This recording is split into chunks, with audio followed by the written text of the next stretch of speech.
ይሆንበታል ያስኮንነዋል እንኳን መነኩሴ ሀብት ሊሰበስብ ለምኖ መመጽወት ራሱ የማይገባው መሆኑን ልንገራችሁ መነኩሴ መመጽወት ከጀመረ ፍቅር ነው ያድሮበታል ይላል መጽሐፍ አየህ ለምን መጀመሪያ 100% በሙሉ ከሰው ይቀበልና ሊሰጥ ይችላል በሁለተኛው 80%ን ይሰጣል 20%ን ያስቀራል በሶስተኛው 70% ይሰጣል በአራተኛው 50%ን ይሰጣል እንዴ ይያልክ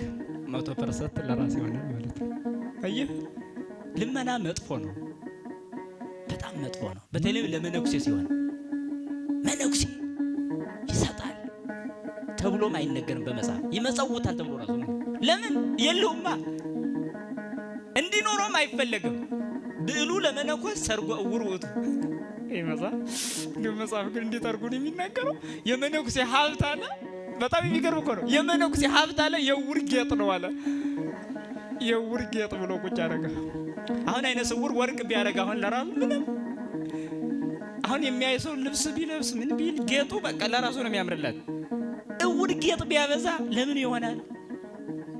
አይደሰትበትም ማለት ነው መነኩሴም ሀብታም ሆኖ መደሰት አይችልም በፍጹም ሰማያዊው ልቡና ያወርድበታል ሁሉ ጊዜ ማለት ነው ምክንያቱም እንዴ በጣም ይገርም እኮ ነው አንድ መነኩሴ እኔ ብቻዬን ነው የምኖረው ሀብታም መሆን አልፈልግም ብሎ መነነ ይባላል ብቻውን ተራራ ይዞ ቁጭ ይገርም እኮ ነው እዛ ቁጭ እንዳለ በቃ የለበሳት ልብሱን ሁሉ አይጥ አስቸገረችው ይባላል እና ምን ላርግ ብሎ ሲጨነቅ ድመት ያንሱ ድመት ያስቀምጡ ተባሉ እሺ ብለው ድመት አስቀመጡ ይባላል ያቺ ድመት ደግሞ ምን ያስፈልጋታል ወተት ስለዚህ ወተት ያስፈልጋታል ተብሎ ተከራዩ ይባላል አይ ሁሌ ከሚመላለሱ እዛው ላም ቢገዙ ተብለው ላም ገዙ ይባላል ተመልከቱ በጣም ይገርም እኮ ነው ላም ገዝተው እዛችሁ ደግሞ እሷስ ምን ትብላይ ሲባል ገለባ ማመላለስ ጀምሮ አይ ከሚያመላለሱ ጤፍ ቢዘሩና ገለባው ደግሞ ለሷ ይሆናል ይገርም እኮ ነው መጨረሻ ላይ በግብርና ተሸለሙ ማለት ነው ይገርም ነው ስለ ባህታዊ ነው ማወራው በገዳም ላይ ራሳቸውን ችለው ሰርተው እንዲኖሩ ይፈቀዳል አሁን መለየት ያለብን ምንድነው